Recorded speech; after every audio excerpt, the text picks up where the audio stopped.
সবাইকে সাদর আমন্ত্রণ জানাচ্ছি আজকের বিতর্ক সাঁঝে। আজকে আমরা সংযুক্ত হয়েছি পাবনা ডিবেট সোসাইটির সঙ্গে। পাবনা ডিবেট সোসাইটি একটি বিতর্ক আন্দোলন ২০১২ সাল থেকে যাত্রা শুরু করেছে। পাবনার বিতর্কের ইতিহাস আরো পুরনো, কিন্তু এইভাবে সুসংগঠিতভাবে একটি ডিবেট ক্লাবের শুভ সূচনা এই প্রথম। ক্লাবটি বেশ সক্রিয় রয়েছে বিতর্কের অঙ্গনে। আমাদের সঙ্গে আজকে এই বিতর্ক আড্ডায় যোগ দিচ্ছেন মঈন আলী কাদরি। উনি কাউন্সিলের বাকিং অ্যান্ড ডেগেরহাম, লন্ডন। তার মানে উনি একজন জনসেবক এবং রাজনীতিবিদ। প্রধান উপদেষ্টা পাবনা ডিবেট সোসাইটি। আমাদের সঙ্গে রয়েছেন জাহিদ হাসান ইমন, প্রতিষ্ঠাতা ও সিনিয়র সভাপতি পাবনা ডিবেট সোসাইটি। আর আমাদের সঙ্গে রয়েছেন উম্মে নওরিন শাওন, বিতার্কিক। সবাইকে স্বাগত জানাচ্ছি আমাদের সাউথ এশিয়ার বিতর্ক আড্ডায়। আমরা এখন ইমনের কাছে একটু প্রথমে যেতে পারি কিনা, যে ইমন, আমরা পাবনা ডিবেট সোসাইটি সম্পর্কে ছোট্ট করে একটু যদি শুনে নিই, তারপরে মূল আলোচনায় প্রবেশ করব। জি, ধন্যবাদ মাসকাত হাসান ভাই, আমাকে আপনার এই চমৎকার আয়োজনে আমন্ত্রণ করবার জন্য। পাবনা ডিবেট সোসাইটি সম্পর্কে যদি বলতে যাই, পাবনা ডিবেট সোসাইটি পাবনা জেলার বিতর্ক নিয়ে কাজ করে। 2012 সালের 22শে নভেম্বর পাবনা ডিবেট সোসাইটি তার যাত্রা শুরু করেছে এবং গুটি গুটি পায়ে আজ 2021 সাল। পাবনা ডিবেট সোসাইটি মূলত প্রথমে পাবনার স্কুল নিয়ে যাত্রা শুরু করে বিতর্ক নিয়ে। আমরা দেখেছি যে যখন 2012 সাল ছিল, সেই সময়টাতে আমরা পাবনার বিতর্কের যে প্ল্যাটফর্ম, সেই প্ল্যাটফর্মটা খুব একটা আমরা খুঁজে পাইনি। কারণ আমি শিক্ষা জীবন আমার শুরু হয়েছিল রাজশাহী ল্যাবরেটরি স্কুল থেকে। সেখান থেকেই বাবার বদলিজনিত কারণে যখন আমি পাবনায় আসি, তো রাজশাহীতে যখন আমি বিতর্ক করতাম, পাবনাতে জেলা স্কুলে ভর্তি হওয়ার পর আমি বিতর্কের কোনো প্ল্যাটফর্ম পাচ্ছিলাম না সেইভাবে। তো সেই প্ল্যাটফর্মের সন্ধানে আমি সার্চ করছিলাম যে কোথায় আমি ডিবেটটা করতে পারি, কারণ বিতর্ক আমার রক্তের সাথে মেশা, আমি বিতর্ককে ভালোবাসি। তো তারই ধারাবাহিকতায় যখন আমি কোনো প্ল্যাটফর্ম খুঁজে পাচ্ছিলাম না, তো আমি বিভিন্ন জায়গায় খোঁজ নিয়ে শুনলাম যে 1998 সাল পর্যন্ত পাবনায় বিতর্ক চর্চাটা হতো, বাট তারপরে একটা গ্যাপ সৃষ্টি হয়ে গেছে। তো তখনই উদ্যোগ নিয়ে নিলাম যে না, পাবনায় আসলে যেহেতু প্ল্যাটফর্ম নাই, তাই বলে তো চুপ করে থাকা যাবে না, প্ল্যাটফর্ম তৈরি করতে হবে। তো এই প্ল্যাটফর্ম তৈরির একটি অংশ হিসেবে আমি যুক্তির আলোয় মুক্তি এই স্লোগান নিয়ে 2012 সালে আমার শ্রদ্ধেয় শিক্ষক স্বাধীন মজুমদার স্যার, তার সহযোগিতা নিয়ে, তার হাত ধরে আমরা দুইজন মিলে একসাথে পাবনাতে পাবনা ডিবেট সোসাইটি প্রতিষ্ঠা করি এবং পাবনা ডিবেট সোসাইটি তারই ধারাবাহিকতায় পাবনায় বিতর্ক নিয়ে কাজ করছে। পাশাপাশি বিভিন্ন সামাজিক কার্যক্রমও পাবনা ডিবেট সোসাইটি পরিচালনা করে থাকে। ধন্যবাদ ইমন। আমরা এবার একটুখানি প্রধান উপদেষ্টা পাবনা ডিবেট সোসাইটির কাছে যেতে চাচ্ছি, মঈন আলী কাদরি। স্বাগত জানাচ্ছি। এই পাবনা ডিবেট সোসাইটি, এই ধারণাটি সম্পর্কে একটুখানি শুনতে চাই। আমি প্রারম্ভেই সকলকে শুভেচ্ছা জানাই যারা আমাদের সাউথ এশিয়ার এই আয়োজনকে শুনছেন অথবা দেখছেন। আমি স্বাগত জানাই আমাদের মাসকাওয়াত আহসান সাহেবকে এই মহতি উদ্যোগের জন্য, এবং জাহিদ হাসান ইমন এবং তার সকল সহযোদ্ধাকে এরকম একটি পরিবেশ তৈরি করার জন্য। আমি পাবনা ডিবেট সোসাইটি সম্পর্কে জানতে পেরেছি সত্যিকার অর্থে জাহিদ হাসান ইমন ও তার আর একজন বন্ধুর কাছ থেকে, এবং আমি যখন এটা সম্পর্কে জানতে পেরেছি তখন আমি আসলে ওদের সম্পর্কে জানার জন্য চেষ্টা করেছি, এবং যখন আমি ওদের সম্পর্কে জানতে পেরেছি তখন আমি অবশ্যই আমার লোভটাকে আর সম্ভ্রম করতে পারিনি। কারণটা ছিল এটাই, আমি পাবনা জেলা স্কুলে পড়েছি এবং আমরা যে সময় পড়াশোনা করেছি সেই সময়টাতে আসলে আমি বলবো যে আমাদের সংস্কৃতির চর্চা এবং জ্ঞান চর্চার ব্যাপ্তিটা একটু অন্য মাত্রিকতায় ছিল, এবং এখন যেরকম টেকনোলজিক্যাল অ্যাডভান্টেজ এবং ডিফারেন্ট অ্যাডভান্টেজ ছিল আমাদের পাবনাতে। আমি যেহেতু পাবনায় বড় হয়ে ওঠা, পাবনার মাটিতে আমি বড় হয়ে, আমাদের একমাত্র জ্ঞানাগার ছিল পাবনার পাবলিক লাইব্রেরি। এবং পাবনার পাবলিক লাইব্রেরিটা ছিল শুধু ভালো ছাত্রদের জন্য, এবং যারা আমাদের মতো, আমি অন্য কাউ জানি, আমার মতো মধ্যম ক্যাটাগরির ছাত্র, যারা ক্লাস করা থেকে অন্য কোনো কিছু করতে বেশি পছন্দ করতাম, তাদের জন্য লাইব্রেরির দরজা একটা জায়গা পর্যন্ত খোলা থাকতো। তো আমি সেই মতো অবস্থা থেকেই আমার সবসময় মনে হয় যে যে কোনো ভালো কাজের পাশে থাকাটা এটা আমাদের নৈতিক একটা দায়িত্ব। আমি সেই নৈতিক দায়িত্ববোধ থেকেই আমি জাহিদদের পাশে থাকার চেষ্টা করছি। ধন্যবাদ আপনাকে। উম্মে নওরিন শাওন, এই বিতর্ক চর্চায় সম্পৃক্ত হবার কারণ কি? আরো তো অন্যান্য মাধ্যম রয়েছে, কেন বিতর্ক ভালো লাগে? উম্মে নওরিন কি শুনতে পাচ্ছেন আমাকে? কেটে গেছে, আমার মনে হয় যে কেটে গেছে, জি। সংযুক্ত হলে আমরা তখন আবার কথা বলতে পারবো, অসুবিধা নেই। তাহলে আমরা বোধহয় এখন আমাদের বিষয়ের সূত্রপাত করতে পারি। আমরা যে বিষয়টা নিয়ে আলোচনা করার চেষ্টা করছিলাম সেটা হচ্ছে যে কেবল শিল্পের জন্য বিতর্ক নয়, সমাজ রাজনৈতিক পরিবর্তনের জন্য বিতর্ক। সাধারণত দেখা যায় যে ছেলেমেয়েরা বিতর্ক চর্চা করে বিতর্কের প্রতিযোগিতা সামনে রেখে, এই প্রতিযোগিতায় চ্যাম্পিয়নশিপ অর্জনের জন্য, বা একটা প্রতিযোগিতাকে যেভাবে নেয় মানুষ ঠিক সেভাবে নিয়ে তারা বিতর্ক চর্চা করে। কিন্তু যাপিত জীবনে বিতর্কের ব্যবহারটা পরবর্তীকালে তাদের হয়তো থাকে, ব্যক্তিগত মেলামেশার মধ্যে থাকে, সামাজিক মেলামেশার মধ্যে থাকে, দপ্তরের মেলামেশার মধ্যে থাকে, সেটা থাকবেই। কিন্তু এই বিতর্ককে সমাজ রাজনৈতিক পরিবর্তনের লক্ষ্যে ব্যবহার করার যে একটা আমরা ঐতিহ্য বা ট্র্যাডিশন প্রাচীন দক্ষিণ এশিয়ায় দেখেছি, মানে একটু পুরনো সোনালী যুগের যে ভারতীয় উপমহাদেশ, সেখানে আমরা দেখেছি বাংলাদেশ, ভারত, পাকিস্তান এবং অন্যান্য দক্ষিণ এশীয় দেশগুলো সব জায়গাতেই বিতর্ক চর্চার উন্মেষ ঘটেছিল। আমরা পশ্চিমের দেশগুলোতে এটা আরো অনেক বেশি পাই। আমরা জানি যে গ্রিস দেশে কিভাবে বিতর্কের ক্লাবগুলো থেকেই মোটামুটি বলা যায় যে রাষ্ট্রচিন্তা, সমাজ চিন্তা এগুলোর বিকাশ ঘটে। পরবর্তীতে আরো দেখা গেছে যে যারা মোটামুটি ভাবে ছাত্র জীবনে বিতর্ক করেছেন তারা অনায়াসে নেতৃত্বে উঠে এসেছেন। সেটা সমাজ জীবনের যে কোনো ক্ষেত্রে হতে পারে, রাজনৈতিক জীবনের যে কোনো ক্ষেত্রে হতে পারে। যেহেতু তারা মানুষের কাছে, মানুষের সামনে নিজের কথাটাকে খুব স্পষ্ট করে বলতে পারেন, ফলে জনগণের সঙ্গে একটা চমৎকার সম্পৃক্ততা তৈরি হয় এবং নেতৃত্বের বিকাশ এবং বিতর্ক খুব কাছাকাছি, এটা বোঝা গেছে বিভিন্ন মানুষের জীবনী পড়ে। তো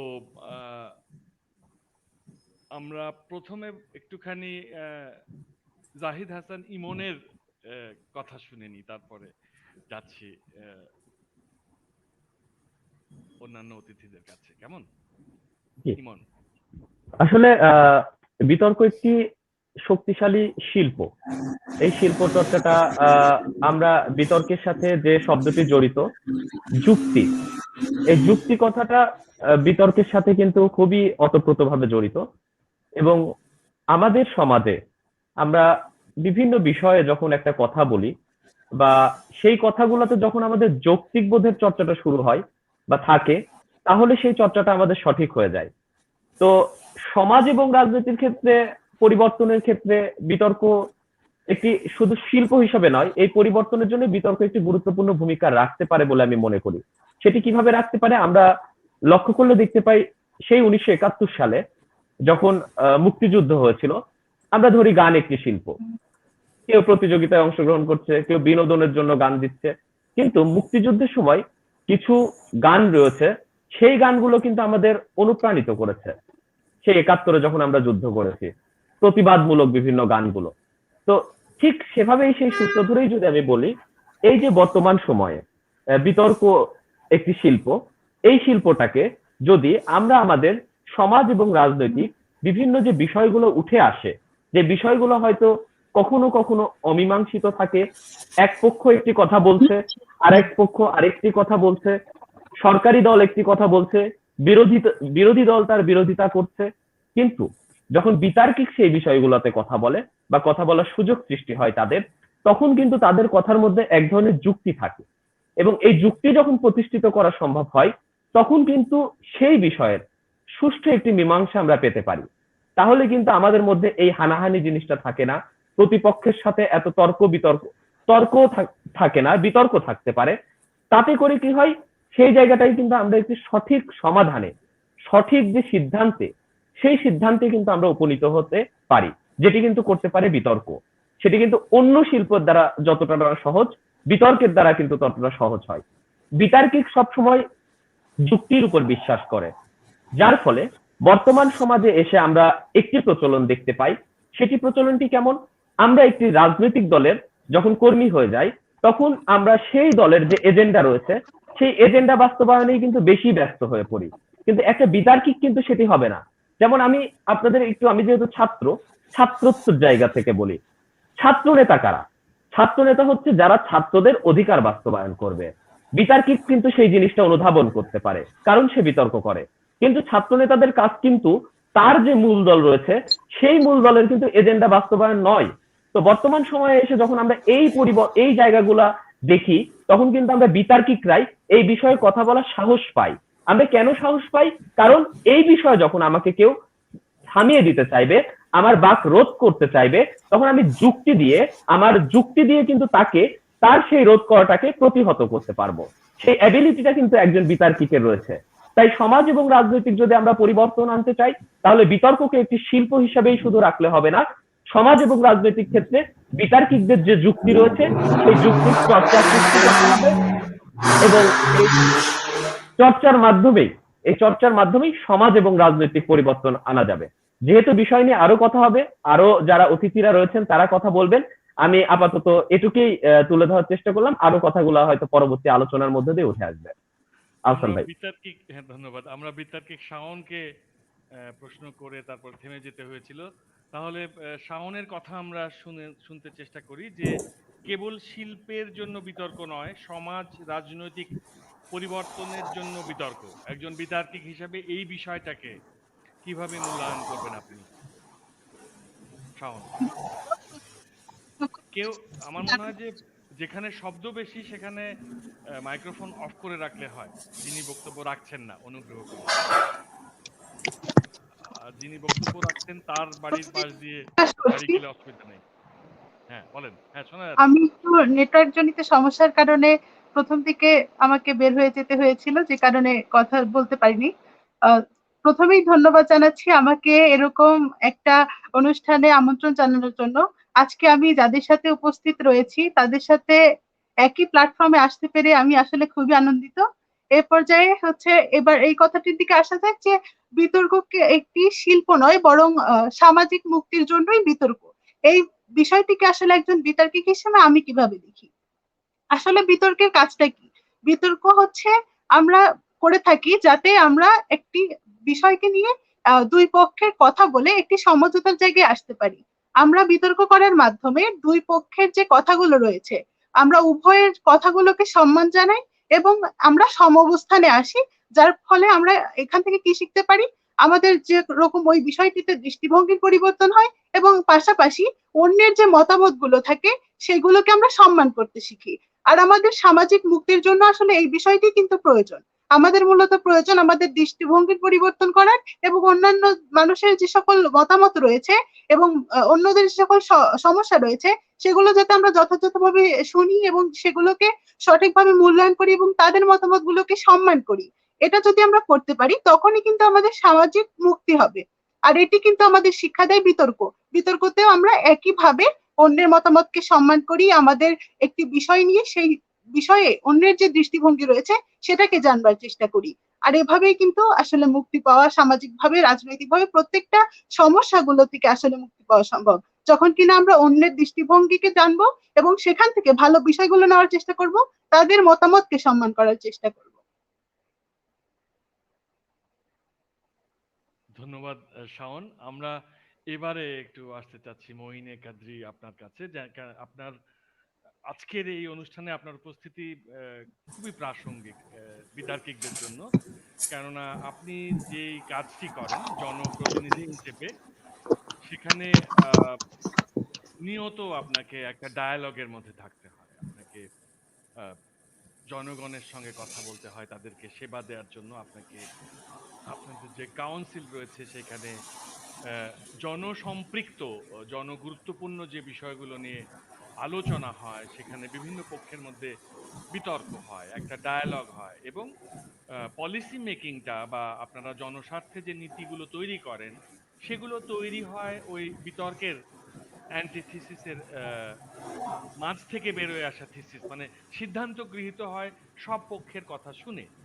আপনি সেই চর্চার জায়গায় দাঁড়িয়ে এই বিষয়টিকে, আজকের এই বিষয়টিকে কিভাবে মূল্যায়ন করবেন, যে কেবল শিল্পের জন্য বিতর্ক নয়, সমাজ রাজনৈতিক পরিবর্তনের জন্য বিতর্ক? অনেক সুন্দর একটি প্রশ্ন করেছেন।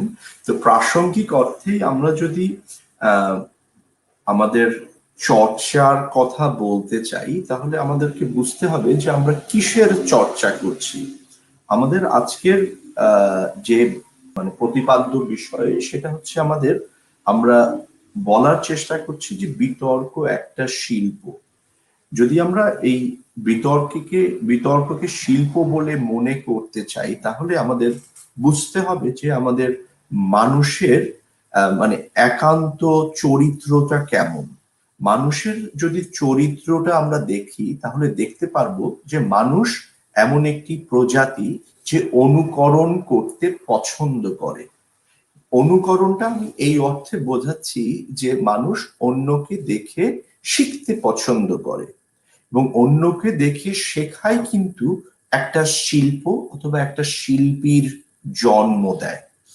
ঠিক তেমনই ভাবে আবার ভিন্ন অর্থে আমাদের দার্শনিক প্লোটো বলেছেন যে আসলে কোনো কিছু দেখে শেখাটাকে শিল্প বলাটা আসলে সংঘাতিক। ঠিক এইভাবেই যদি আমরা বলি যে ডিবেট মানুষের মনন জগতে একটি অবস্থান তৈরি করে, এখানে কিন্তু দুরকম তত্ত্ব পাওয়া যায়।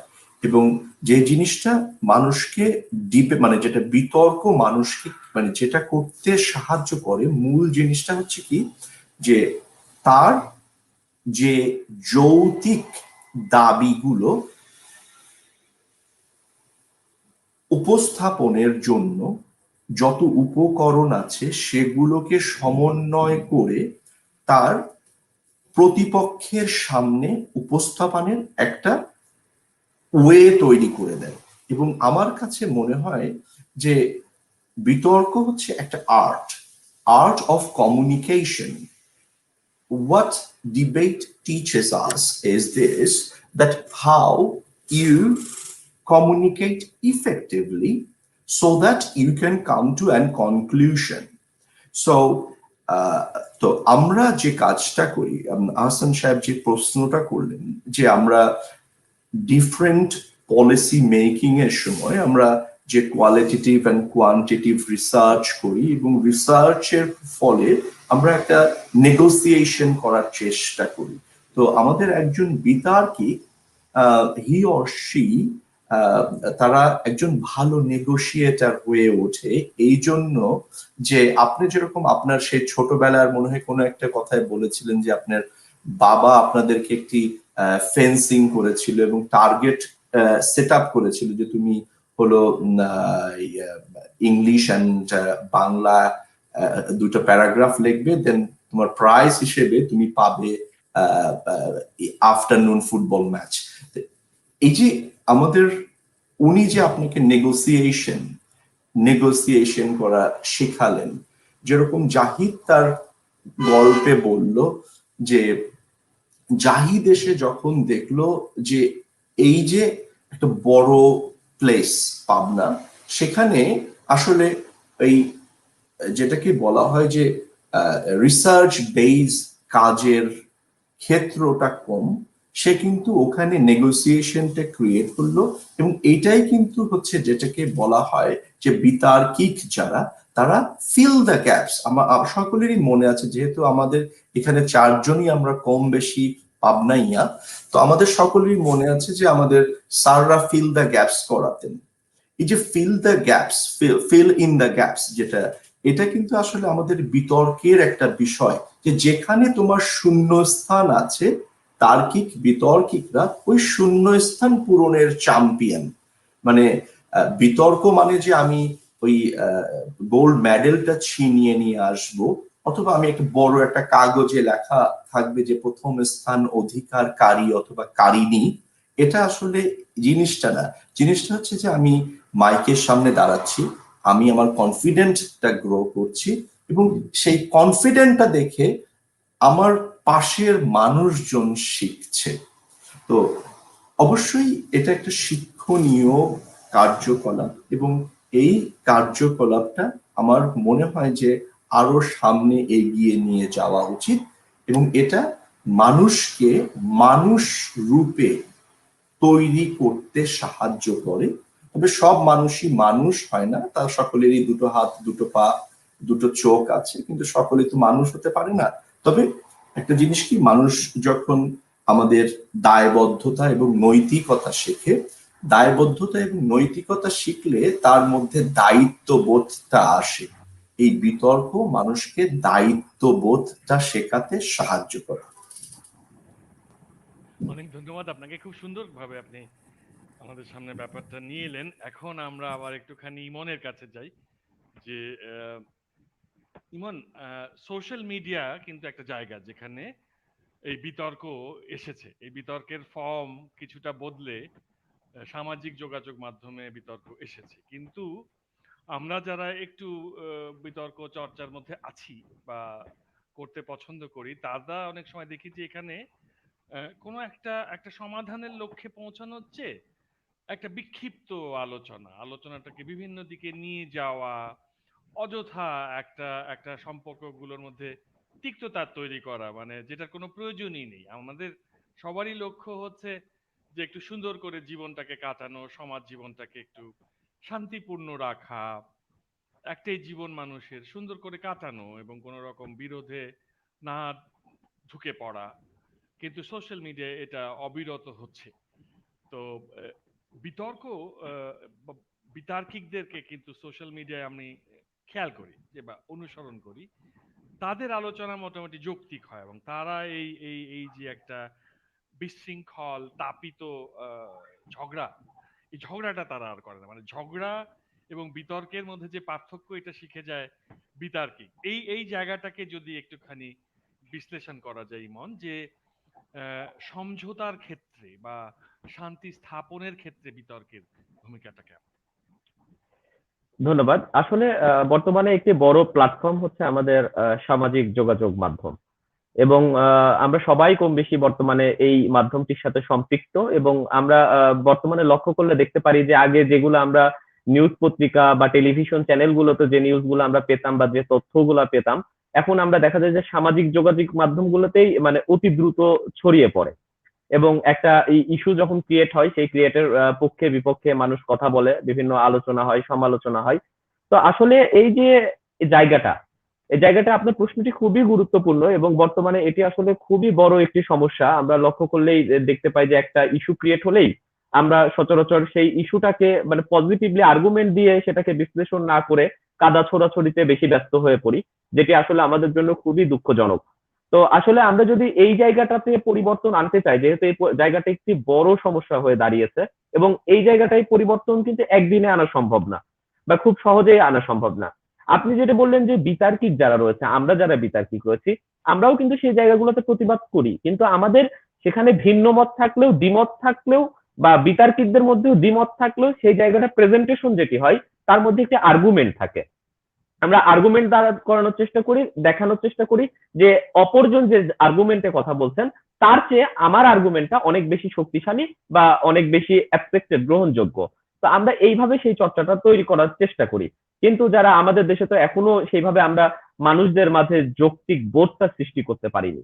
আর এই জন্য আমরা যে বিভিন্ন বিতর্ক সংগঠনগুলো কাজ করছি, আমরা সচরাচর যেটি কাজ করি আমরা হচ্ছে স্কুল কলেজ নিয়ে যে সেই কাজগুলো করি। আমরা যে শুধু তাদেরকে বিতর্ক শেখাচ্ছি, শিল্পটা শেখাচ্ছি সেটাই নয়। আপনারা যে বিষয়টি আজকে আমাদের আলোচনার বিষয়টি দিয়েছেন যে কেবলই শিল্পের জন্য বিতর্ক নয়, সমাজ এবং রাজনৈতিক পরিবর্তনের জন্য বিতর্ক। অর্থাৎ এই সোশ্যাল মিডিয়াতে এই যে পরিবর্তনটা আমাদের আনা এখন অতি প্রয়োজন, এটি আনা আমি যখন বলছি যে একদিনে সম্ভব নয়, কিন্তু সম্ভব তো। সম্ভবটা কিভাবে হবে? আমাদের মধ্যে যৌক্তিক বোধ সৃষ্টি করতে হবে। যৌক্তিক বোধ আমরা কিভাবে সৃষ্টি করতে পারি? আমাদের স্কুল কলেজে যে নতুন প্রজন্ম রয়েছে, যারা হয়তো ভবিষ্যতে বাংলাদেশকে নেতৃত্ব দেবে, তো তাদের মাধ্যমে কিন্তু আমাদের এই পরিবর্তনটা আনতে হবে। আমরা এখন যাদের মধ্যে যে পরিবর্তনটা আনতে পারিনি, তাদের মধ্যে দিয়ে কিন্তু এই পরিবর্তনটা আনা খুবই কঠিন। সেক্ষেত্রে যদি যারা স্কুল কলেজে রয়েছে, যারা নবীন রয়েছে, যারা তরুণ প্রজন্ম রয়েছে, তাদের মধ্যে এই বিতর্ক চর্চার মধ্য দিয়ে যদি যৌক্তিক বোধটা আমরা সৃষ্টি করতে পারি, তাহলে আমাদের পরবর্তী যে প্রজন্মটি তৈরি হবে, সেই প্রজন্ম কিন্তু আর এভাবে কাদা ছোড়াছুড়িতে ব্যস্ত হবে না, জোর করে তার সিদ্ধান্ত চাপিয়ে দিতে চাবে না। তারা কিন্তু কি করবে?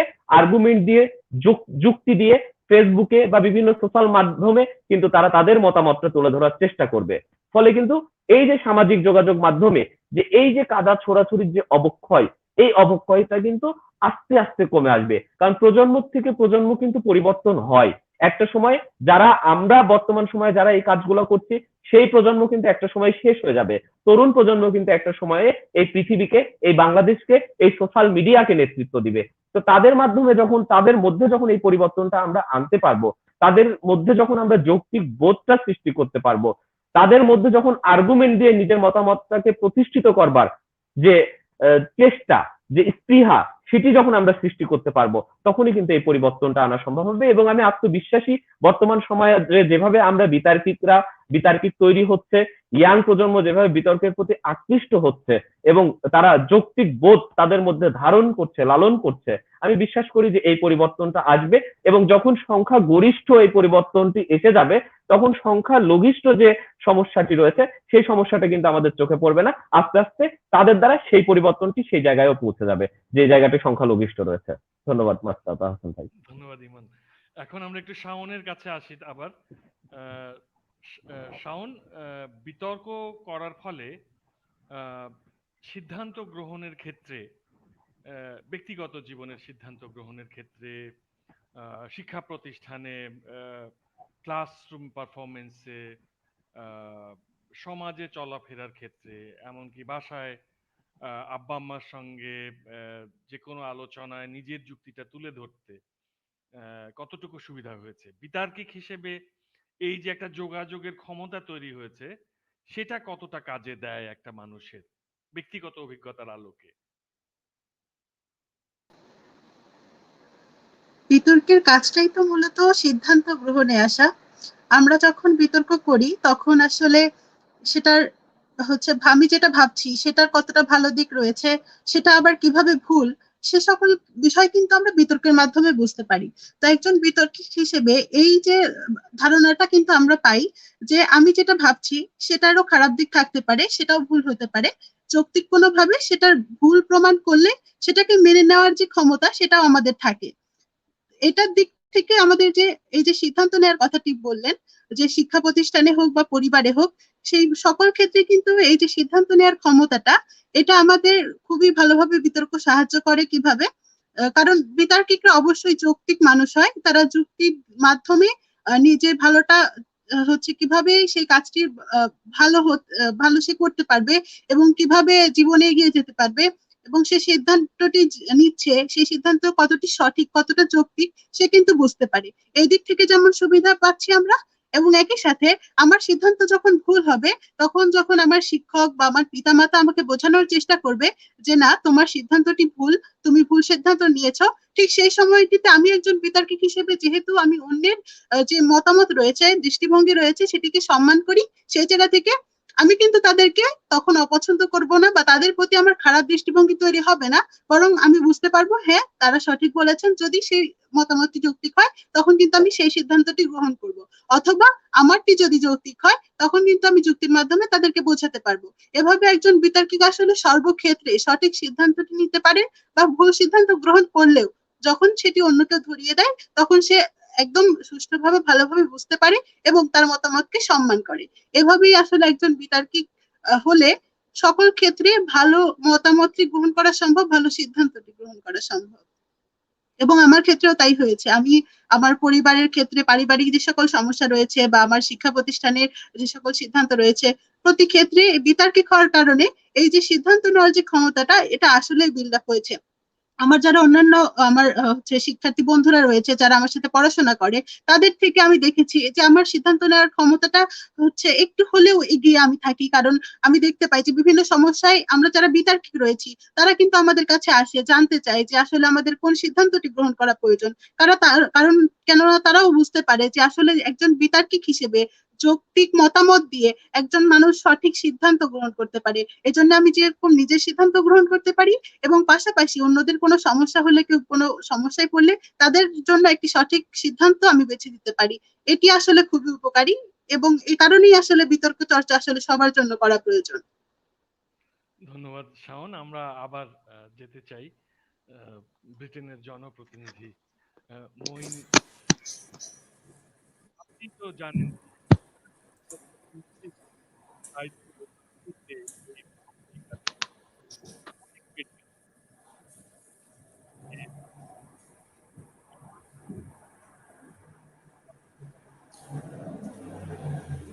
আহসান ভাই, আপনার কথাটি আসছে না, আমরা শুনতে পাচ্ছি না।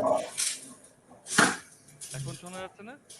জি, শোনা যাচ্ছে এখন। হ্যাঁ, শোনা যাচ্ছে। হ্যাঁ, জনপ্রতিনিধির জন্য এখন এই সময়টা কনফ্লিক্ট রেজলিউশনের সময়, মানে এই যে করোনা কাল, এই সময় স্বাভাবিকভাবেই সামাজিক শৃঙ্খলাটা ভেঙে পড়ে, কিন্তু সেই জনপ্রতিনিধি এখন ভালো করছেন বিশ্বের বিভিন্ন জায়গায় আমরা দেখছি, যারা ধৈর্যের সঙ্গে মানুষের সঙ্গে কথাবার্তা বলে সংঘর্ষের এবং বিরোধের জায়গাগুলো নিষ্পত্তি করছেন। আর যেমন নিউজিল্যান্ডের জসিন্দা খুব প্রশংসিত হয়েছেন, এমন অনেকেই আছেন। আপনি কি মনে করেন এই এই জায়গাটাতে, মানে একজন জনপ্রতিনিধি কনফ্লিক্ট নিরসনে বা কনফ্লিক্ট রেজলিউশনে যে ভূমিকাটা রাখেন এবং সেখানে বিতর্ক বা এই সংলাপ শিল্পটি যে অনায়াসেই কাজে লেগে যায়? ধন্যবাদ মাশকাত আহসান সাহেব।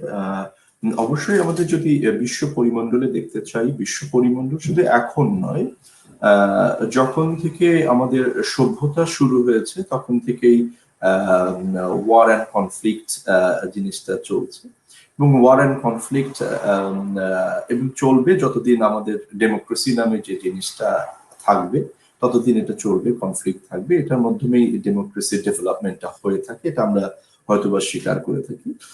এবং যে জিনিসটা আসলে ডিসিশন মেকিং প্রসেস, যেটা হয় ডিসিশন মেকিং প্রসেসের ফার্স্ট আমার কাছে মনে হয় যে নলেজ বেস যে রিসার্চ ইনস্টিটিউশন গুলো আছে এবং নলেজ বেস রিসার্চ ইনস্টিটিউশনের থেকে যে আমরা ইনফরমেশন পাই এবং সেই ইনফরমেশনের উপরে যদি আমরা রিলাই করে আমরা একটি সলিউশনের দিকে যাই, আমার কাছে মনে হয় যে সেই সলিউশন গুলো মোস্টলি প্র্যাগমেটিক সলিউশন হয়ে থাকে।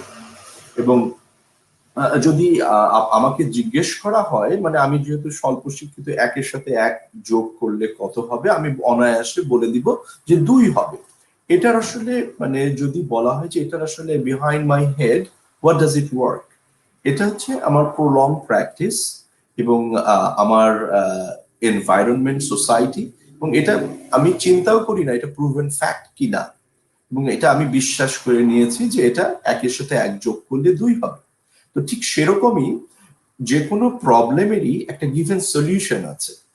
ফর এক্সাম্পল আমরা আমরা যদি চিন্তা করি যে এখন যেটা আজকের প্রাসঙ্গিক যে জিনিসটা, যে সামাজিক এবং রাজনৈতিক যে ব্যাপারটা, এখন সবচেয়ে পৃথিবীতে টক্সিক ব্যাপারটা হচ্ছে আমাদের conflict between Palestine and Israel.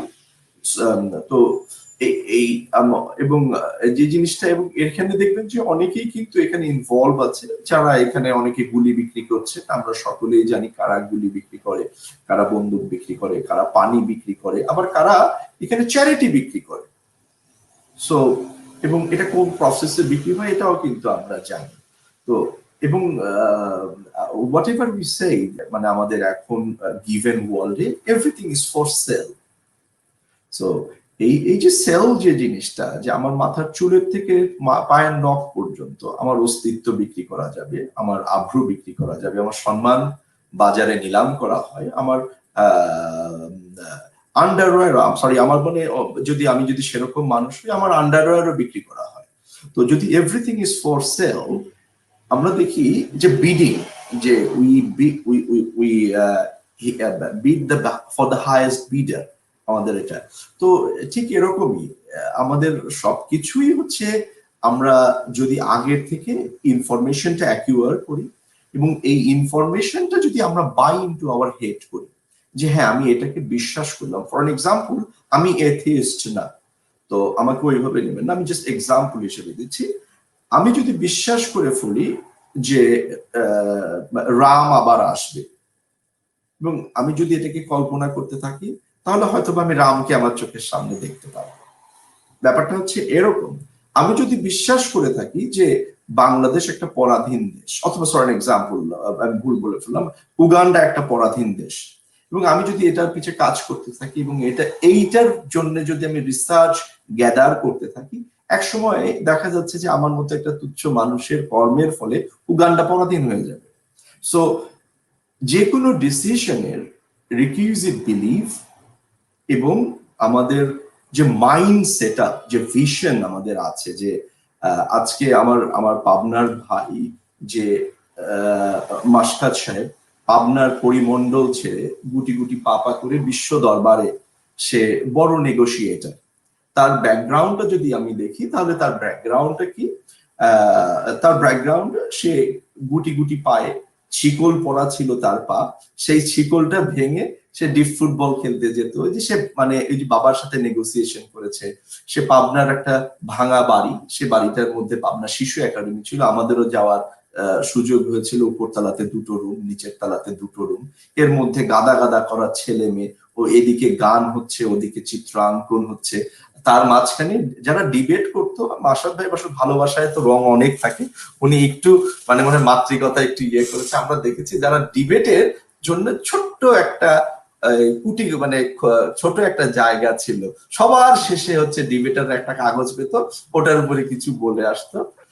আমাদের নাট্যকলা এগুলার জন্য আমাদের শিল্পকলাতেও তো সেম অবস্থা ছিল, ঠিক না মাসুদ ভাই? আমরা তো শিল্পকলাতে গিয়েছি, তা আমাদের জন্য আমরা সবসময় বসে থাকতাম, আমাদের নাসিম আপা গান শিখায় চলে যেত, তারপরে সুরেন্দ্র স্যাররা গান শিখিয়ে চলে যেত, তারপরে নাচের ওরা নাচ টাচ করতো, তারপরে হয়তোবা যদি মানে সূর্য মামার দেখা পেতাম, তাহলে আমরা কিছু বলার সুযোগ পেতাম। আমাদের অবস্থানটা ছিল এরকম। ঠিক এরকম করেই দেখেন উনি কিন্তু, যে এর সাথে কি হলো, উনি কিন্তু ধৈর্যের পরীক্ষাটা দিল।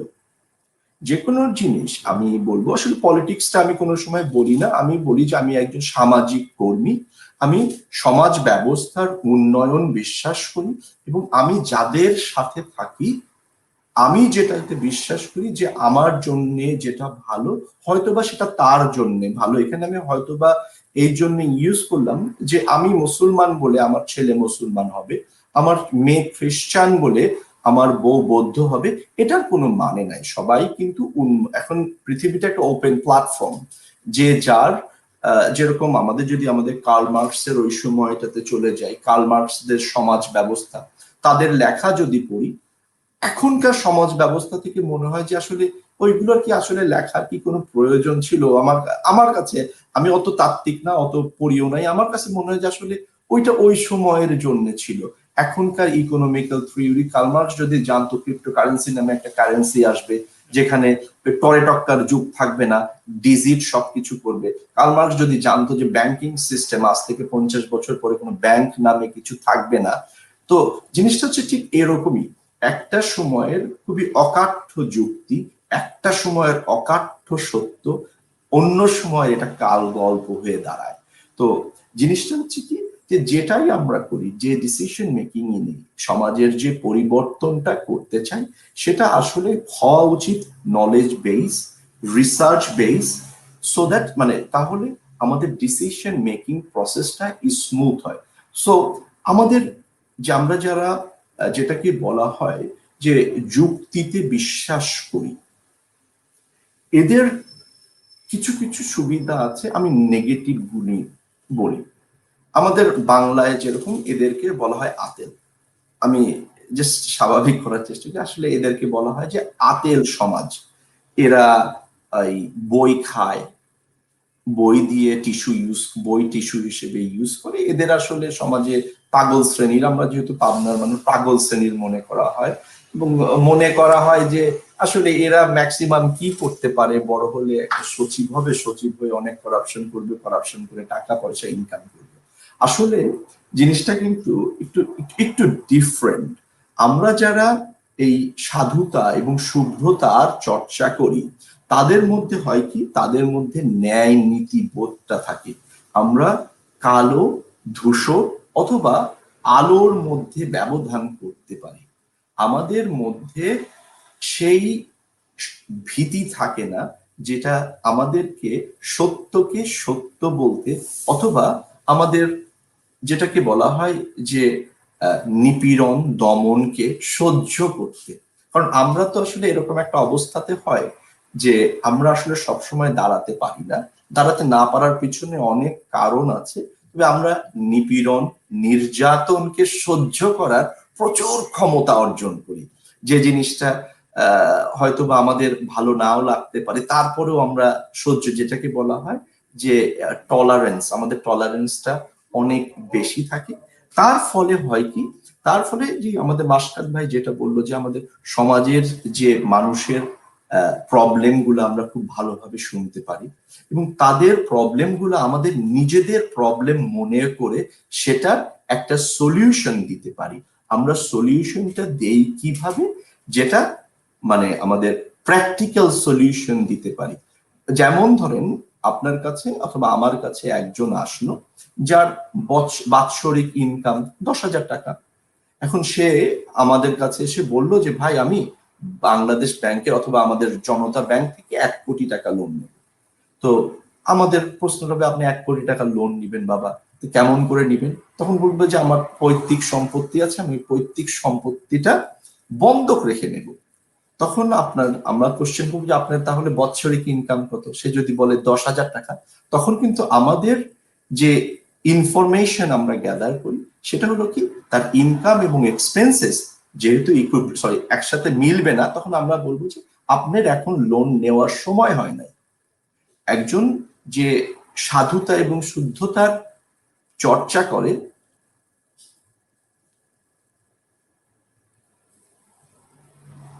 মাসকাত ভাই মনে কিছু বলার চেষ্টা করছে। হ্যাঁ, হ্যাঁ, আপনার আপনার সংযোগটা একটুখানি বিঘ্ন ঘটাচ্ছে। আচ্ছা এখন একটু কি, আবার বলুন তো। আচ্ছা জি, কেটে কেটে যাচ্ছে।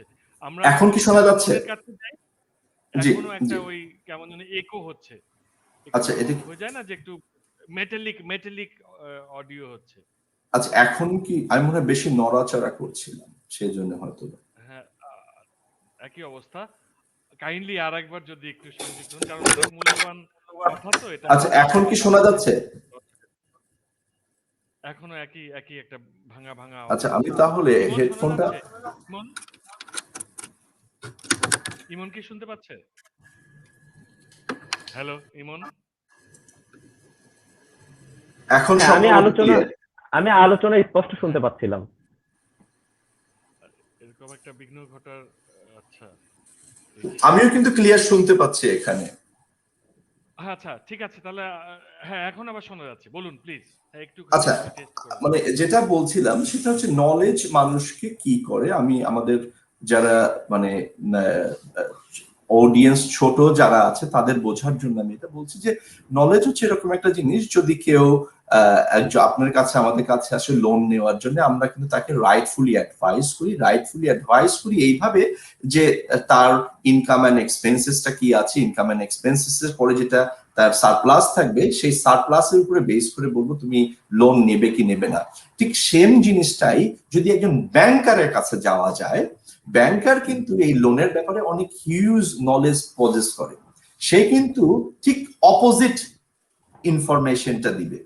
তো মানে আমি এইটা বলার চেষ্টা করছি এই জন্যে যে আসলে এই যে আমাদের যদি আমরা শুভ্রতার চর্চা করি, তার ফলে হবে কি, আমরা যেটা আমাদের জন্য ভালো মনে করব এটা অপরকে দেওয়ার চেষ্টা করব। এর ফলে হবে কি, আমাদের সমাজ ব্যবস্থা, আমাদের পারিবারিক ব্যবস্থা এবং আমাদের দেশের উন্নয়ন সাধিত হবে। অনেক ধন্যবাদ আপনাকে। এবার আমরা আবার একটু ইমনের কাছে যেতে চাচ্ছি।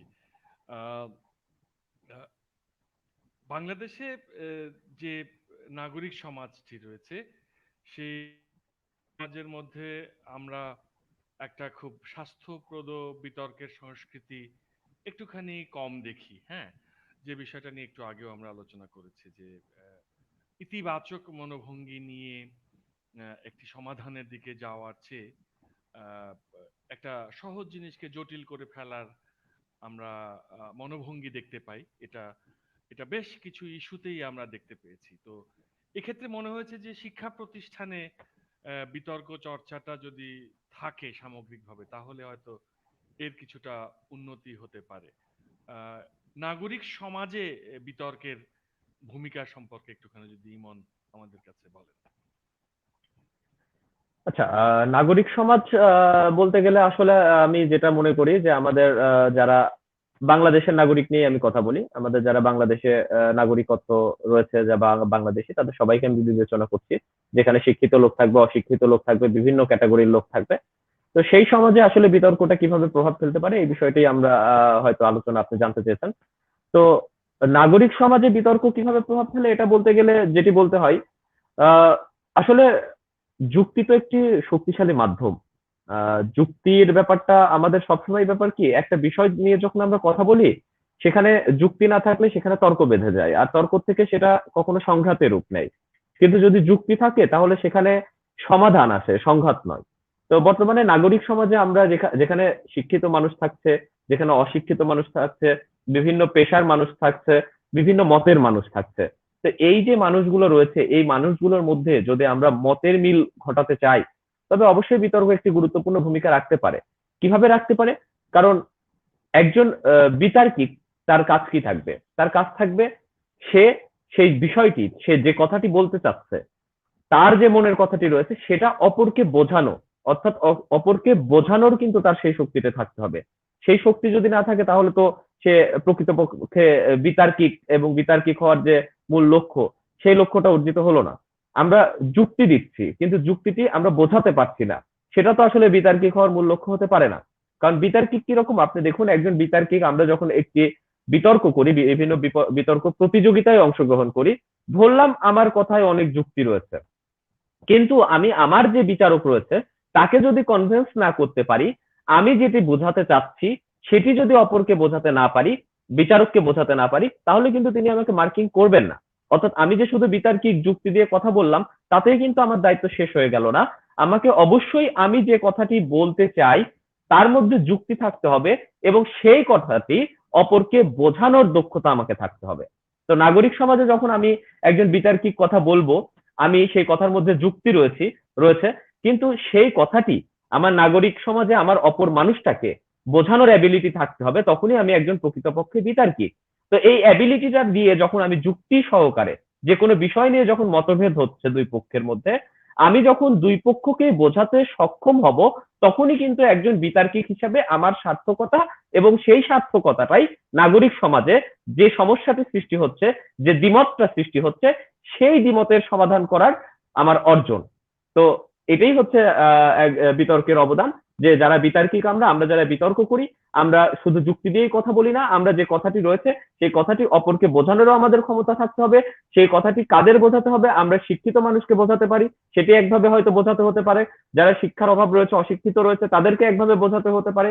বিভিন্ন শ্রমজীবী মানুষ রয়েছে, তাদেরকে আরেকভাবে বোঝাতে লাগতে পারে। তো সেই দক্ষতাটা আসলে বিতার্কিকদের থাকে, এবং সেই দক্ষতার দ্বারাই আসলে এই যে বোঝানোর ক্ষমতা, যে ক্যাপাবিলিটি, এটির দ্বারাই আসলে নাগরিক সমাজে যে বিভিন্ন মতভেদ এবং মতভেদের ফলে যে সংঘাত, যে একটি বিশৃঙ্খল পরিবেশ, সেই পরিবেশ কিন্তু বিতার্কিক দূর করতে পারে, এবং বিতর্ক এভাবেই কিন্তু এই জায়গায় ভূমিকা রাখতে পারে। ধন্যবাদ ইমন। শাওনের কাছে একটু যাওয়া যাক, যে আমরা তো মানুষ, আমাদের যে কোনো কথায়, যে কোনো মানুষের যে কোনো মন্তব্যে স্বাভাবিক একটা প্রতিক্রিয়া তৈরি হয় মনের মধ্যে। কেউ খুব অপছন্দনীয় একটা কথা বললে ভেতরে ভেতরে একটু রাগও হয়, সেটাও খুব স্বাভাবিক, মানুষ যেহেতু। কিন্তু বিতার্কিক হওয়ার পরে এই রাগটা কম হয় কিনা, মানে সহিষ্ণুতা, সহ্য করার ক্ষমতা, অন্যের অভিমত তা যতই তিক্ত হোক তবুও তা শোনার যে মানসিক প্রস্তুতি, এই ক্ষেত্রে বিতর্ক কতটুকু সাহায্য করে? শাওন,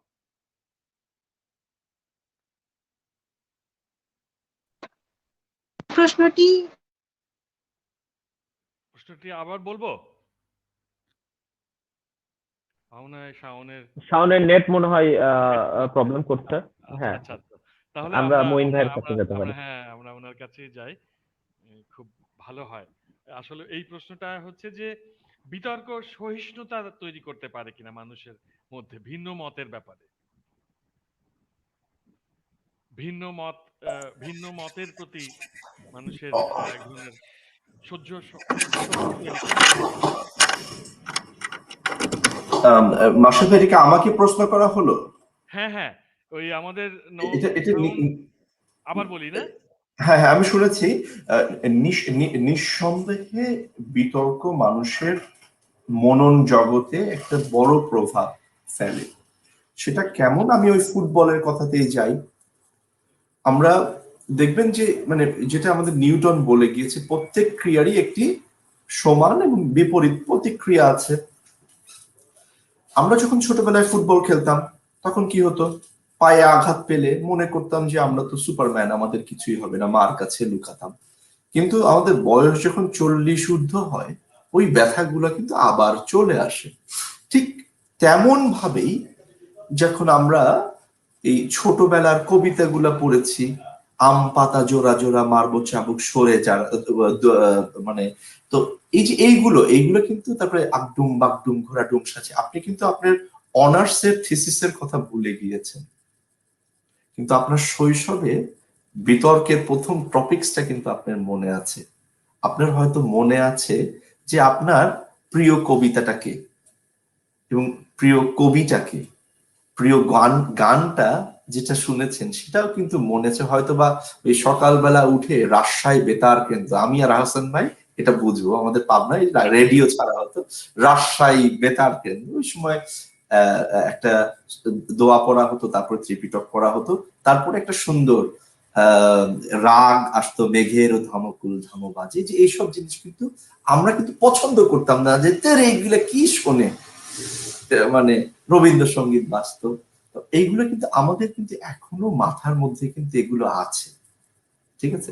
ঠিক সেরকমই যখন একটা মানুষ বিতর্ক করে তখন তার ছাত্র জীবনে করে, এবং সেই যে চর্চাটা, practice makes a man perfect, যে আমাদের যে প্রলং প্র্যাকটিস থাকে, যে আসলে জিনিসটা প্রসেসটা, আসলে বিতর্কের প্রসেসটা কি, এটা খুব ইম্পর্টেন্ট।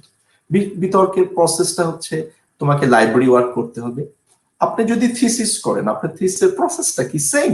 বিতর্কটা ছোট থিসিস আর এটা বড় থিসিস। যে যে স্টুডেন্টটা দেখবেন যে ধৈর্যচ্যুত হয়ে যায়, সে দেখবেন মার্ক কম পায়, তার প্রেজেন্টেশনটা কম আসে। বিতর্কের প্রসেসটা কি, প্রেজেন্টেশন কাম ফ্রম প্র্যাকটিস। এটা কিন্তু আপনি মিরর প্র্যাকটিস করেছেন, আমরা কিন্তু কেউ বুকে হাত দিয়ে বলতে পারবো না যে আমরা চুরি চামারি করি নাই জীবনে। কি চুরি করছি আমরা, এটা হচ্ছে যারা বিতর্কিক সবাই কিন্তু চোর। কেমন চোর, এরা কি করতো, আমরা সবাই কিন্তু গদ বাঁধা মুখস্থ করে ফেলতাম, গদ বাঁধা মুখস্থ করে বন্ধু বান্ধবের সামনে যায় কাগজ টাগজ লুকায় ফেলতাম। তো আমরা এমন একটা করতাম যেটা আমাদের ভিতর থেকে আসে, ঠিক আছে। এই যে এইগুলো যে বুস্ট আওয়ার কনফিডেন্ট, যে ড্রেস আপ, এইগুলা কিন্তু মানসিক ড্রেস আপ। তো এইগুলা কিন্তু আমাদের সকলেরই হয়। তো বিতর্ক এই জিনিসগুলাই তৈরি করে, যে যে দুষ্টু ছেলেদেরকে লাইন আপ করা।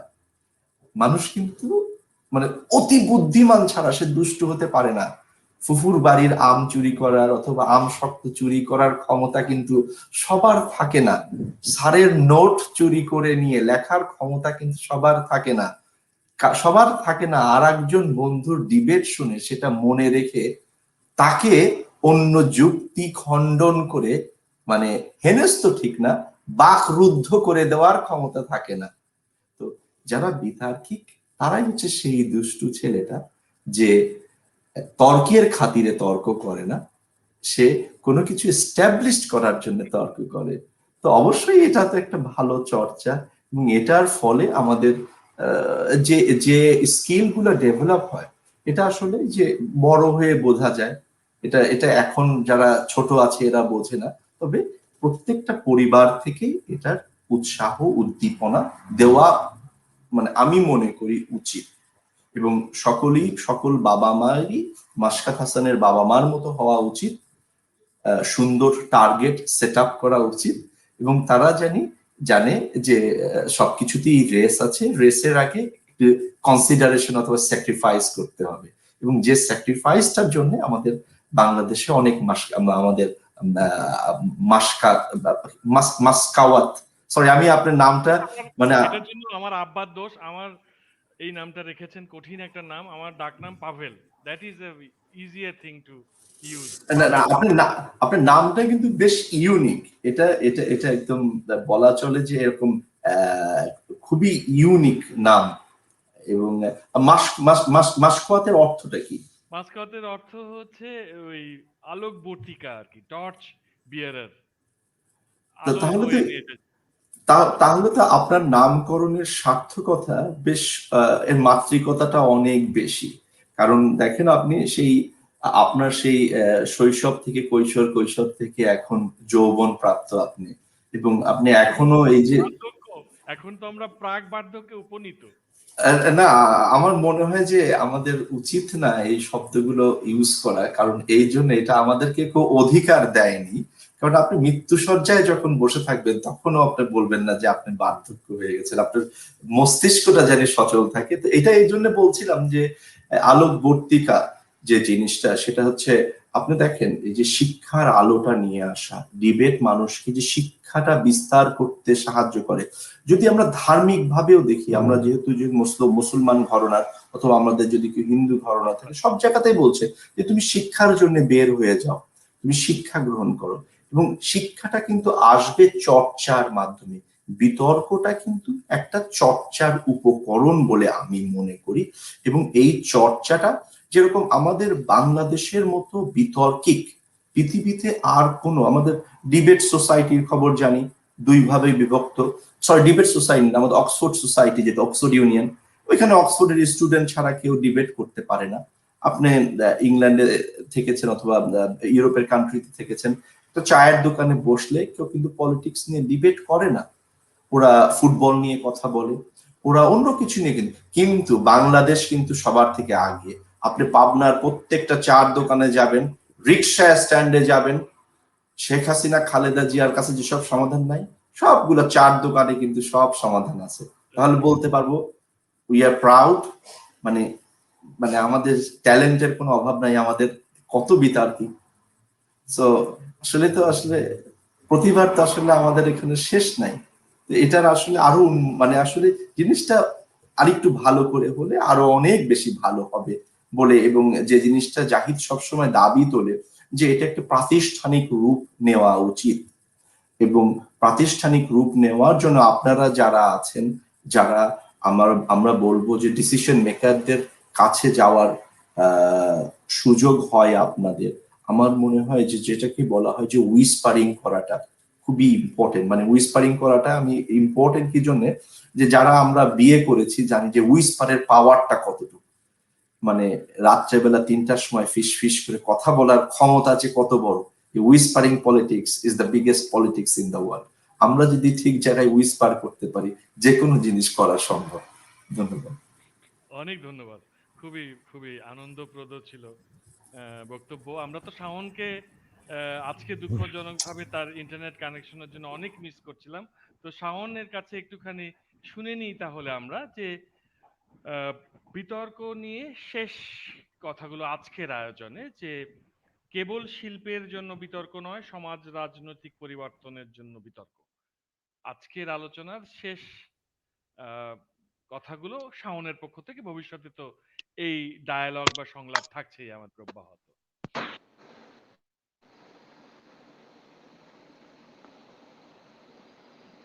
শাওন, শোনা গেছে আমার কথা? আমি আবারও ক্ষমা চেয়ে নিচ্ছি, আসলে আমার না, এরকম নেটওয়ার্ক জনিত কোনো সমস্যার অসুবিধা নেই, কারণে হতে পারে, আমি এখন এটা হতেই পারে, এটা হতেই পারে। আমাদের এদিকে আবহাওয়া জনিত সমস্যার কারণে আসলে নেটওয়ার্কটা এত প্রবলেম করছে। প্রথমেই যে প্রশ্নটি করেছিলেন আমি বিচ্ছিন্ন হওয়ার কারণে বলতে পারিনি, সেটির উত্তর আগে দিই। যেটি হচ্ছে যে আমাদের দ্বন্দ্বটা আসলে তৈরি হয় আমরা মানুষের কথাগুলো শুনতে চাই না, এই কারণে। তো বিতর্ক যারা করে, একজন বিতার্কিক যে অবশ্যই সুবক্তা এটা কিন্তু আমরা সবাই মেনে নিই। আর একজন সুবক্তা হওয়ার যে মূল শর্ত সেটা হচ্ছে আগে ভালো শ্রোতা হতে হবে। আমি যখন আমার অপর পক্ষে বিপক্ষে যারা বিতর্ক করছে তাদের প্রত্যেক বক্তার কথাগুলো মনোযোগ দিয়ে শুনবো, তখনই কিন্তু আমি একজন ভালো বিতার্কিক হতে পারবো। এই যে আমার বিপরীতে যারা কথা বলছেন, আমার যুক্তির বিপক্ষে যারা কথা বলছেন, তাদের প্রত্যেকটা কথা আমি মনোযোগ দিয়ে শুনছি। এটি কিন্তু এই যে অপরের কথাগুলো শুনবার যে ক্ষমতা সেটা আমাদের বৃদ্ধি করায়, তাদের প্রতি সম্মান বোধের জায়গাটা আমাদের বৃদ্ধি করে। এ পর্যায়ে আসা যাক, এই যে সামাজিক এবং রাজনৈতিক মুক্তির যে ব্যাপারটা, সেক্ষেত্রে বিতর্ক আসলে কিভাবে প্রভাব ফেলে, যেটি আজকে আমরা প্রত্যেকেই বলেছি যে একজন বিতার্কিক আসলে যুক্তি দিয়ে কোনো জিনিস বিশ্লেষণ করতে পারে, যুক্তি দিয়ে তার যুক্তির অ্যাসারশনের মাধ্যমে এবং তার সাথে সম্পৃক্ত যে সকল উদাহরণ রয়েছে সেগুলোর মাধ্যমে কিন্তু আসলে মানুষকে বোঝাতে পারে যে আসলে কোন জিনিসটি সঠিক এবং কোন জিনিসটি সঠিক নয়। এবং একই সাথে অন্যের যে কথাগুলো আছে সেগুলো সম্মানের সাথে শুনবার যে ক্ষমতা সেটা বিতার্কিকদের থাকে। এবং এই কারণেই বিতর্কের মাধ্যমে আমরা একটা সহাবস্থানে আসতে পারি। আর এই সহাবস্থানে যদি আমরা সামাজিক যে সকল ইস্যু রয়েছে, রাজনৈতিক যে সকল ইস্যু রয়েছে, সেগুলোতে যদি আমরা এরকম সম্মানের সাথে সকলের কথা শুনে সহাবস্থানে আসতে পারি, তাহলে কিন্তু আমাদের মুক্তিটা ঘটবে। কিন্তু এখন কথা হচ্ছে, একজন বিতার্কিক হিসেবে যারা বিতর্ক করছে তারা এই সুযোগটা পেলেও আমরা সকল নাগরিককে কিন্তু এই কার্যক্রমের মধ্যে আসলে আনতে পারছি না, তাদেরকে আমরা এই ব্যাপারে আগ্রহী করতে পারছি না, বা তাদের মধ্যে এই ধরনের মানসিকতা তৈরি করতে পারছি না। এক্ষেত্রে আমরা যেটা করতে পারি সেটা হচ্ছে আমরা আরো বেশি পরিমাণে শো ডিবেটের আয়োজন করতে পারি, যার ফলে যারা সাধারণ নাগরিক রয়েছেন তারা বিতার্কিকরা কিভাবে ভাবেন, বিতার্কিকরা কিভাবে বিষয়গুলোকে দেখেন সেগুলো জানতে পারবে। এবং বিতার্কিকরা যখন কথা বলবে একটি বিষয়ের পক্ষে এবং বিপক্ষে যে আর্গুমেন্ট গুলো থাকে সেগুলো আমরা শুনতে পারছি যখন সাধারণ নাগরিক হিসেবে, তখন কিন্তু প্রত্যেক দলের উপরই আমার যে সম্মানবোধ, প্রত্যেক হচ্ছে পক্ষে এবং বিপক্ষে কথা বলার যে শোনার যে ক্ষমতা, একজন সাধারণ নাগরিক হিসেবে আমি সেটা শুনতে পারবো। এবং সহাবস্থানে আসার যে ব্যাপারটা যেটা বিতর্কের মাধ্যমে হয়, একজন সাধারণ নাগরিক হিসেবে আমি দেখতে পারবো। যেহেতু সকল নাগরিকের আসলে বিতর্ক করা সম্ভব নয়, আমরা যেরকম ফর্মাল ডিবেট আসলে করি দুটি দলে বিভক্ত হয়ে 5 মিনিট 7 মিনিট স্পিচ দিয়ে, সেটা সম্ভব না হলেও আসলে আমার আহ্বান থাকবে যাতে প্রত্যেকে নিজ নিজ জায়গা থেকে নিজের যে দ্বন্দ্বের জায়গাগুলো রয়েছে, নিজের যে পারিবারিক ইস্যুগুলো রয়েছে, সামাজিক ইস্যুগুলো রয়েছে, সেই জায়গায় ডিবেট গুলো করার, সেই জায়গায় নিজের যে দৃষ্টিভঙ্গি রয়েছে সেগুলো যুক্তিগুলো রয়েছে সেগুলো উপস্থাপন করে মানুষকে বোঝানোর কে আমি আসলেই সকলকে আহ্বান করছি যাতে সবাই এভাবে চর্চা করেন। আসলে বিতর্ক তো আমরা যেভাবে করি ফর্মাল ডিবেটাররা, সেটা সবার পক্ষে করা সম্ভব না হলেও এইভাবে নিজের জায়গা থেকে বিতর্ক করা সম্ভব, আপনারা সেটা করুন। এবং আমরা যারা বিতার্কিক রয়েছি তারা আরো বেশি বেশি করে শো ডিবেট করে মানুষের মাঝে আমাদের কথাগুলোকে পৌঁছে দিই। ধন্যবাদ। খুবই সুন্দর, খুব সুন্দর আহ্বান। ইমন ইমন যেহেতু বিতর্ক আন্দোলনের এই মুহূর্তের সক্রিয় মানুষ, তার কাছ থেকে আজকে শেষ কথাগুলো, আজকের আলোচনার শেষ কথাগুলো একটু শুনতে চাই, যে বিতর্ককে প্রাতিষ্ঠানিকীকরণের জন্য, মানে আরো বেশি মানুষের মধ্যে ছড়িয়ে দেবার জন্য বিতার্কিকরা কি করতে পারে, পলিসি মেকাররা কি করতে পারে, সে সম্পর্কে একটু আলোকপাত করলে ভালো হয়।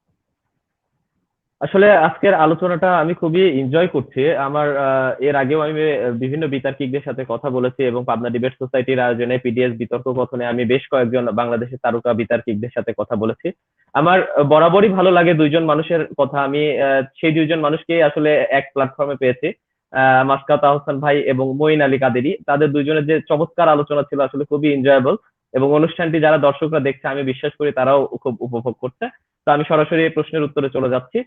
আহ আসলে আমরা যে কথাটি আমি বারবার বলছিলাম যে আমাদের পরবর্তী প্রজন্ম যদি আমরা পরিবর্তন আনতে চাই, আমাদের সামাজিক ক্ষেত্রে, আমাদের রাজনৈতিক ক্ষেত্রে, এই জায়গাগুলোতে পরিবর্তন আনতে চাইলে আমাদের সবাইকে বিতর্ক শিক্ষার ছায়াতে আনতে হবে, বিতর্ক চর্চার ছায়াতে আনতে হবে।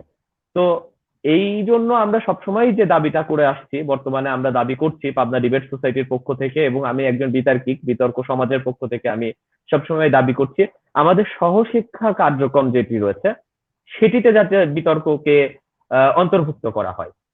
কারণ এটি এখন অতি প্রয়োজন, এখন সময়ের দাবি। কারণ আমাদের দেশ এখন এগিয়ে যাচ্ছে, বাংলাদেশ ডিজিটাল হচ্ছে, বিশ্ব দরবারে পৃথিবীর মানচিত্রের বুকে বাংলাদেশ যখন মাথা উঁচু করে দাঁড়াচ্ছে, সেই মুহূর্তে এসে আসলে এমন এমন কিছু কর্মকাণ্ডগুলো আমরা করে ফেলছি যেগুলো খুব ছোট ছোট বিষয়, খুবই লেমি বিষয়, কিন্তু বাট সেগুলো আমাদের খুব হাস্যকর করে তোলে। আমাদের আজ পরিবর্তনটা অতি প্রয়োজন। এই পরিবর্তনের জন্য আমাদের যারা বিতার্কিক রয়েছে, আমরা আমরা আমরা জানি যে আমাদের বর্তমানে যিনি শিক্ষামন্ত্রী মহোদয় রয়েছেন, তিনিও ছোটকালে বিতর্ক করতেন। তো সেই জায়গা থেকে এখন এটি একটি উত্তম সময়, যারা আমাদের বিতর্কের সিনিয়র ভাইরা রয়েছেন, যারা অতীতে বিতর্ক করেছেন, বর্তমানে ভালো জায়গাগুলোতে রয়েছেন, বা কর্মক্ষেত্রে তারা বাংলাদেশের নীতি নির্ধারক পর্যায়ে রয়েছেন, এই জায়গাগুলোতেও কিন্তু বিতার্কিক রয়েছেন। তো সেই জায়গাগুলো থেকে কিন্তু এখনই সেই সময়টি এসে গেছে আমাদের সহশিক্ষা কার্যক্রমে বিতর্ককে বাধ্যতামূলক করবার। কারণ কি, এই সময় যদি আমরা এটি করতে না পারি, তাহলে বর্তমান মানে আমাদের পরবর্তী যে প্রজন্ম রয়েছে, যে প্রজন্মে আমরা বলছি যে আমাদের অভ্যন্তরীণ যে দ্বন্দ্ব, অভ্যন্তরীণ যে কাদা ছোড়াছুড়ি, যে দৃশ্যগুলো আমাদের চোখে, আমাদের যারা ইয়াং জেনারেশন, এই দৃশ্যগুলো আমাদের চোখে খুবই একটা বলা যায় যে অপছন্দনীয়, সেটির পরিবর্তন আনতে হবে। আর সেটির পরিবর্তন আনতে হলে আমাদের ইয়াং জেনারেশনকে যুক্তিবাদী মানুষ হিসেবে গড়ে তুলতে হবে। আর যুক্তিবাদী মানুষ হিসেবে যদি আমরা গড়ে তুলতে চাই, সেটা এই যে আমরা বিভিন্ন ডিবেটিং ক্লাবগুলো রয়েছে, আমরা ক্লাবগুলোর দ্বারা কিন্তু সব জায়গায় রিচ করতে পারবো না। কারণ আমাদের অনেক সময় দেখা যায় যে বাবা মা এমন একটি অবস্থায় দাঁড়িয়ে গেছে যে পড়াশোনার বাইরে তারা সন্তানের জন্য আর কোনো কিছু কল্পনাই করতে পারে না। তো যখন আমরা সহশিক্ষা কার্যক্রম, যেমন আমরা দেখি যে চিত্রাঙ্কন একটি, তো এখন আমরা এটা একটা সহশিক্ষা কার্যক্রমে চলে আসছে বা বাধ্যতামূলক করা হয়েছে। তো এই যে বিতর্ক রয়েছে, এই জায়গাগুলোতে আমাদের যারা শিক্ষক রয়েছেন বিভিন্ন স্কুলের, যারা হয়তো অতীতে বিতর্ক করেছেন, তাদের এই দাবিটা তুলতে হবে। এবং শিক্ষা প্রতিষ্ঠানগুলো রয়েছে, সেই প্রতিষ্ঠানগুলো যারা কমিটি রয়েছে, যে পরিচালনা পরিষদ রয়েছে, সেই পরিষদগুলোকে যদি আমরা বিভিন্ন যারা ডিবেটিং ক্লাবগুলো রয়েছে বা ডিবেট গুলো করি, তারা যদি সেই ক্লাবের নীতি নির্ধারকদের আমরা এই প্রয়োজনীয়তা বোঝাতে পারি যে আমাদের দেশের জন্য এখন এটি সময়ের দাবি, শুধু দাবি নয়, সময়ের দাবি এবং খুবই প্রয়োজনীয় একটি দাবি পরবর্তী প্রজন্মে পরিবর্তন আনতে গেলে, তাহলে তাদের পক্ষ থেকে যখন আওয়াজটি উঠবে, তখন কিন্তু বাংলাদেশের তৃণমূল থেকে যখন এই আওয়াজটি উঠে আসবে, তখন কিন্তু আমাদের সরকার এদের প্রয়োজন বোধ করতে পারবে। এবং সহশিক্ষা কার্যক্রমে কিন্তু আমরা আশা করি যে বিতর্ককে বাধ্যতামূলক করা যাবে। এবং যখনই এটা বাধ্যতামূলক করা হবে, তখন শিক্ষার্থীরা যুক্তির আলোয় আলোকিত হবে। তারা সেই যুক্তির আলোয় আলোকিত হয়ে সেই আলোটি আমাদের সমাজে ছড়িয়ে দিবে। সমাজে যখন ছড়িয়ে দিবে, তখন পরিবর্তন আসবে আমাদের সমাজের ক্ষেত্রে, আমাদের রাজনীতিতে পরিবর্তন আসবে। আমাদের বর্তমানে যে প্রথাটি দাঁড়িয়ে গেছে, যে আমি শুরুতে এই কথাটি তুলেছিলাম যে রাজনৈতিক যে পরিবর্তন, সেই পরিবর্তনটি আনতে হবে। আমরা আর রাজনৈতিক সেই জায়গাগুলোতে কর্মচারী হয়ে থাকতে চাই না। আমরা সেই ছাত্র নেতা দেখতে চাই যারা ছাত্রদের অধিকারের পক্ষে কথা বলবে। আমরা সেই জননেতা দেখতে চাই, যে জননেতা জনগণের অধিকারের পক্ষে কথা বলবে। এই চর্চাটি যখন আমরা তৈরি করতে পারবো, তখনই সম্ভব হবে আমাদের দেশকে পরিবর্তন করা। আর এই দেশকে পরিবর্তন করতে হলে আমাদের অবশ্যই যুক্তিবাদী মানুষ হিসেবে গড়ে উঠতে হবে। কারণ আমি যতক্ষণ না নিজেকে যুক্তিবাদী মানুষ হিসেবে গড়ে তুলতে পারবো, ততক্ষণ আমি বুঝতে পারবো না কারোর দালালি করা আমার জীবন হতে পারে না। আমি বুঝতে পারবো না কারোর পিছে স্লোগান দেয়া আমার জীবন হতে পারবে না। তাই আমি যখন যুক্তিবাদী মানুষ হিসেবে গড়ে উঠতে পারবো সহশিক্ষা কার্যক্রমের মাধ্যমে, তখন আমাদের পরবর্তী প্রজন্ম, সেই প্রজন্মটা কিন্তু এটি অনুভব করবে যে আমার দায়িত্ব, আমি যেহেতু একজন নেতৃত্ব দিচ্ছি ছাত্রদের, আমার দায়িত্ব হবে ছাত্রদের অধিকারের পক্ষে কথা বলা। আমার দায়িত্ব হবে কোন ছাত্রের অধিকার লুণ্ঠিত হচ্ছে সেই অধিকারটি তার পক্ষে ফিরিয়ে দেওয়া। আমার দায়িত্ব সেটি নয় আমার স্থানীয় এমপি কে প্রটোকল দেয়া। আমার দায়িত্ব সেটি নয় রাত 12টা 1টা পর্যন্ত নেতার পিছে লোক দাঁড়িয়ে করার জন্য আমার সেই লোকবল সাপ্লাই দেয়া। এই পরিবর্তনটি আনতে গেলে, এই জায়গাটিতে পরিবর্তন করতে গেলে আমাদের পরবর্তী প্রজন্মকে এখন সময়ের দাবি যুক্তিবাদী মানুষ হিসেবে গড়ে তোলা। কারণ যুক্তিবাদী মানুষ হিসেবে যখন গড়ে তুলবে, তখনই তার মধ্যে এই ফিলটি সৃষ্টি হবে, না হলে এই ফিল সৃষ্টি হবে না। আমরা বর্তমান সমাজে দেখতে পাই আমাদের ছাত্র, যেহেতু আমি ছাত্র নিয়ে বেশি কথা বলছি, আমাদের ছাত্রদের অধিকারের পক্ষে কথা বলার কেউ নাই। আমাদের ছাত্রদের গায়ে যখন আঘাত হয়, তখন কথা বলার কেউ নাই। আগে যখন আমরা দেখেছি একজন ছাত্র নেতা ছাত্রদের অধিকারের পক্ষে আওয়াজ তুলেছে, তখন সমগ্র ছাত্র সমাজ আমরা তার পিছে ঝাঁপিয়ে গেছি এবং অধিকার আদায় করেছি। বর্তমানে আমরা সেই অধিকার আদায় করতে চাই, আদায় করতে গেলে বিভিন্ন ধরনের বাধার সম্মুখীন হই, কারণ আমরা বর্তমানে ছাত্র নেতা তৈরি করি না, আমরা কর্মচারী তৈরি করি। এই গেল হচ্ছে আমাদের রাজনৈতিক পরিবর্তন। সামাজিক পরিবর্তনের ক্ষেত্রে যদি আমরা আসি, সামাজিক পরিবর্তনে এমন একটি কালচার দাঁড়িয়ে গেছে, বর্তমানে দালালি ছাড়া আর কোনো কালচার নাই। আমরা যদি আমাদের অধিকারকে, আমাদের ক্যারিয়ার করতে চাই, তাহলে আমার হয়তো কারোর মানে ছায়া নিতে হবে, কারোর দালালি করতে হবে, তার প্রশংসা করতে হবে। এই কালচার থেকে বেরিয়ে আসতে হবে। আমি শিক্ষিত হচ্ছি, কিন্তু আমি অপর এমন একজন মানুষের প্রশংসা করছি, যিনি হয়তো শিক্ষার আলোয় আলোকিত হননি, যিনি হয়তো যুক্তির আলোয় আলোকিত হননি, তিনি যে সিদ্ধান্তটি দিয়ে দিচ্ছেন সেই সিদ্ধান্তটি বাস্তবায়নের জন্য আমি মরিয়া হয়ে উঠছি। এই যে অবক্ষয়, এই অবক্ষয়গুলোকে পরিবর্তন করতে হবে। এই পরিবর্তনের জন্য এখনই উত্তম সময়। আপনাকে এগিয়ে আসতে হবে, মাসকাত আহসান ভাই, মঈন আলী কাদরী ভাই রয়েছেন, তাকে আগে এগিয়ে আসতে হবে, এবং যারা বিতার্কিক রয়েছেন, আমাদের সিনিয়র বিতার্কিকরা রয়েছেন, তাদের এগিয়ে আসতে হবে। কারণ তারাই এই জায়গাগুলোতে ফিল করতে পারে, তারাই এই জায়গাগুলোতে অনুভব করতে পারে যে জীবন এটি নয়, জীবন হচ্ছে আত্মসম্মান নিয়ে বাঁচা। যখন আমরা আত্মসম্মান নিয়ে বাঁচতে পারবো না, তাহলে আসলে আমাদের এই জীবনের সার্থকতা বলে কিছু থাকে না। পরিবর্তন আমাদেরই করতে হবে। এই পরিবর্তনের জন্যই এই সহশিক্ষা কার্যক্রমে আমরা যারা বিতার্কিক রয়েছে, আমাদের যারা পূর্বসূরি রয়েছে, তাদের হাত ধরে আমরা বর্তমানে যারা বিতার্কিক রয়েছি, আমরা বাংলাদেশে বিতর্ককে বাধ্যতামূলক করে এবং যৌক্তিক বোধটি সারা বাংলাদেশের সকল মানুষের মাঝে ছড়িয়ে দিতে চেষ্টা করব। এটাই আমার প্রত্যাশা থাকবে এবং আপনাদের সবার কাছে আমার এটি দাবি থাকবে। এই বলে আমি আমার এই লাইভের কথা শেষ করছি। সবাইকে অনেক ধন্যবাদ। অনেক ধন্যবাদ ইমন, খুব সুন্দর লাগলো এই প্রত্যয় কথাগুলো। আসলে আমরা তো আমাদের জীবনে একটু শিষ্টাচার আর একটু এই বিতর্ক বা যুক্তির ছায়ায় আমরা ছিলাম, কখনো আর কারো ছায়া মাড়াতে হয়নি। সবার সঙ্গেই আমরা খুব সুন্দর সম্পর্ক রেখে চলি, কিন্তু প্রচলিত অর্থে যে তেল দেয়া বলতে যা বোঝায়, তেলাঞ্জলি আর কি, ওটা আমরা পারি না। আমরা একটু পরিমিত আকারে শিষ্টাচারটুকু সবার সঙ্গেই, ধরুন সেই ঈশ্বরদীপ আপনার একজন রিক্সা চালক থেকে শুরু করে এমপি মহোদয় বা শিক্ষক থেকে শুরু করে ডিসি মহোদয়, আমরা সবাইকে একইভাবে শ্রদ্ধা করতে শিখেছিলাম ছোটবেলা থেকে। হ্যাঁ, আমাদের চোখে কোনো ভিআইপি ছিল না। এই সমস্ত মানে যে সমস্ত ভিআইপি কালচার গুলো দুর্ভাগ্যক্রমে আপনাদের চোখে পড়ছে এই প্রজন্মে এসে, এটা আমাদেরকে খুব একটা দেখতে হয়নি। তখনও সমাজ অনেকটা সুন্দর ছিল। আমার কথা হয়তো মঈনে কাজী বলবে যে হ্যাঁ, ওইটুকু শিশু একাডেমির ওইটুকু রুম, বিতার্কিক আমরা তো আমাদেরটা সেরকম অ্যাট্রাকটিভ পারফর্মিং আর্ট না, সবাই গান নাচের রুমে যেই বেশি করছে, বিতর্কের ওখানে আমরা ওই একটা করতাম আর কি। কিন্তু তারপরেও একটা সুন্দর পরিবেশ ছিল পাবনায় ঈশ্বরদীতে। হ্যাঁ, সে যে মানে আমরা তো ব্যান্ড মিউজিক শুনতে চাই, কিন্তু ওই যে ভোরবেলা জোর করে বাসায় একটু ক্লাসিক্যাল মিউজিক শুনিয়ে দেয়া, এইটাই জীবন আসলে। এই সুন্দর সুন্দর জিনিসগুলোই মানুষকে জীবনের নদী পার করে আমার মনে হয়। সুতরাং সামনে সম্ভাবনা অনেক আছে, সম্ভব না এই কথাটা আমরা বলবো না। তো আজকের আলোচনা শেষ কথাগুলো মঈনে কাদরীর কাছ থেকে আমরা প্রত্যাশা করছি। আমি আমি আমি অবশ্যই শুনতে যাব আমাদের পাবনার কৃতি সন্তান মাসকাত আহসানের কাছ থেকে তার শেষ কথাগুলো আমি শুনতে চাবো, তার পাবনাকে নিয়ে ভাবনা। অবশ্যই যে ওনার যে প্ল্যাটফর্ম, উনি একজন জাতীয় পর্যায়ের মানুষ, ওনার মাতৃকতা অনেক বেশি, তারপরেও আমরা একটু ন্যারেটিভে থাকার চেষ্টা করি। তার কাছ থেকে শুনতে চাবো সে কেমন পাবনা দেখতে চায়। তার কাছ থেকে অবশ্যই একটু সময় নিয়ে শুনতে চাবো তার সেই পাকশি হার্ডিং ব্রিজের কথা, এবং পাকশি হার্ডিং ব্রিজের ভবিষ্যৎটা কি হবে এটাও আমরা জানতে চাই তার কাছে।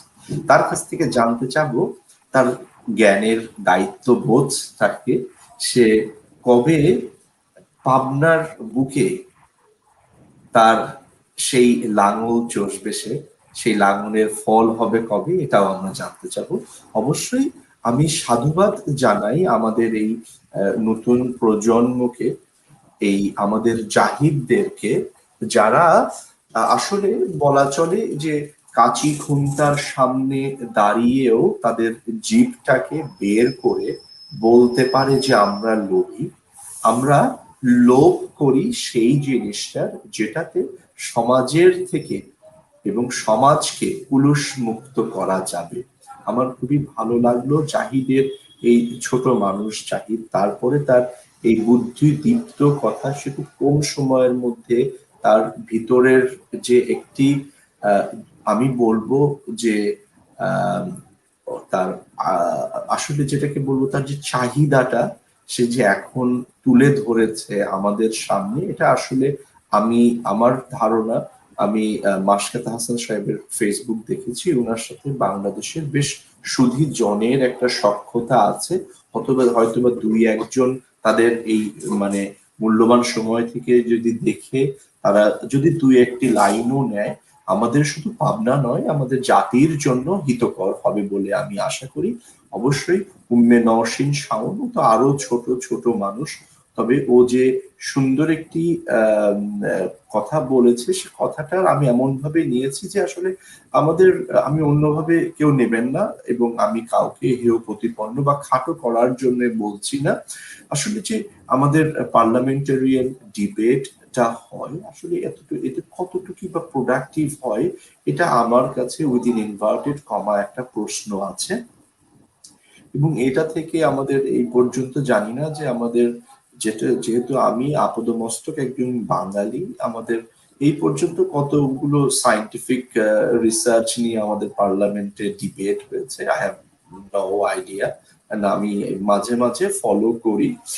এই পর্যন্ত আমাদের এগ্রিকালচারাল রিসার্চ নিয়ে স্ক্রুটিনি কমিটিতে তারা কয়বার বসেছে এটাও আমি জানি না।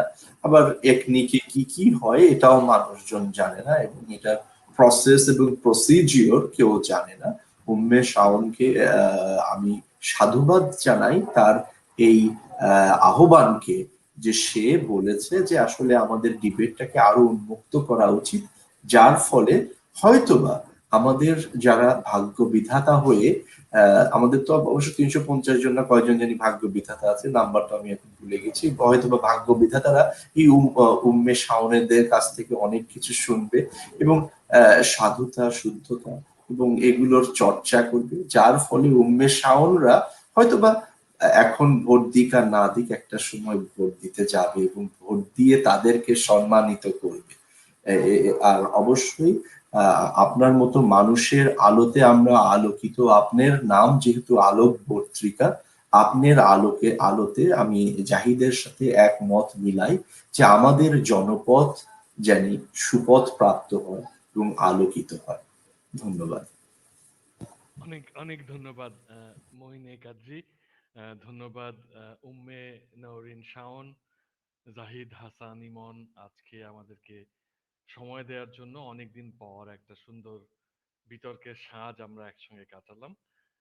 পাবনা ডিবেট সোসাইটি সামনের দিকে এগিয়ে যাক। পাবনার যে তারুণ্য, পাবনার যে নতুন প্রজন্ম, তারা সভ্য জনপদের যে স্বপ্ন তাদের রয়েছে, সেটিকে শুধু স্বপ্ন হিসেবে ফেলে না রেখে নেগোশিয়েট করুক। আমরা যেমন আমাদের অভিভাবকের সঙ্গে বোঝাপড়া করেছি, হ্যাঁ, আমরা আমাদের আমাদের কিন্তু আমরা কিন্তু যে আমরা শহরে থাকার সময় নেগোশিয়েট করেছি, এবং এই নেগোসিয়েশন আমরা এমপি সাহেবের সঙ্গেও করেছি। হ্যাঁ, এই নেগোসিয়েশন আমরা করেছি। আমরা আমরা আহ, যা খুশি তাই চোখের সামনে হয়ে যাবে এটা হতে দিইনি, যতদিন পর্যন্ত আমরা বসবাস করেছি। তো সবাই তো উম, বসবাস করতে পারবে না শহরে, কিন্তু যারা পারবে, যে যেই জনপদে থাকে সেই কমিউনিটিতে, সেই কমিউনিটিকে বিলং করে সেই কমিউনিটির জন্য কাজ করতে হবে। এইখানে জমিদারি প্রথার মতো কোনো একটি আদিম প্রথাকে নুইয়ে মাথা নিচু করে মেনে নেওয়ার কোনো কারণ থাকতে পারে না, কারণ এটা 2021 সাল। আর এখন বিশ্বায়নের অভিঘাতে একজন, মানে আমরা বিশ্বের বিভিন্ন জায়গা থেকে সম্পৃক্ত হয়েছি, এবং আমরা আজ পাবনার স্বপ্নের বারান্দায় বসে আছি বলা যায়। তো সবাই অনেক ভালো থাকবেন, আবারও কথা হবে নিশ্চয়ই। আহ, আশা করছি সময় সময় যদি একটু আহ, আমন্ত্রণ জানাই, তাহলে আহ, আমাদেরকে সময় দেবেন। মইনে কাজী, আপনাকে অনেক ধন্যবাদ। আমি জানি আপনি আমাদের অনুষ্ঠান শুরুর আগেও আপনার যে দায়িত্বটি সেটি পালন করছিলেন, কিন্তু তারপরেও আপনি আমাদের জন্য এতটা সময় দিয়েছেন। আমরা কৃতজ্ঞ রইব আপনার প্রতিও। আপনার সময়ের জন্য আপনাকে অশেষ ধন্যবাদ, এবং আমাদের কাছে দূরে যে যেখানেই আছেন, আমরা সকলেই চেষ্টা করি আমাদের মাসকাত আহসান, আমাদের জাহিদ ইমন, আমাদের নওরিন শাওনের মতো আলোক বর্তিকার আলোকে আমরা যেন সূর্যের আলো, পৃথিবী থেকে সূর্যের আলো পর্যন্ত পৌঁছাতে পারি, তাদের আমরা সোপান হই, যেন তাদের পথ চলাটা মসৃণ হয়। আমাদের দর্শক শ্রোতাদেরকে আমার ব্যক্তিগত পক্ষ থেকে অনেক ধন্যবাদ।